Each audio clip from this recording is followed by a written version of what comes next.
flushable. Yeah. It's not true. They don't break down like toilet paper does, so you can't clog your building or your local sewage system. And if most people do it, the same applies to baby wipes and moist towelettes. So do not flush that stuff. Throw in the trash can with a bag in it, a liner. Paper towels, Yes. and even tissues. They're not designed to break down in water like toilet paper I is. didn't know that. Yep, see, there's probably wiping about some Kleenex. Yeah. Antibacterial wipes like those Clorox wipes everyone's stocked up on. I almost just got killed.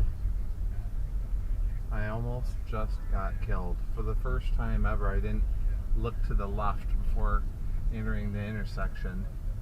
And that was the time I was going to get killed. Semi-truck.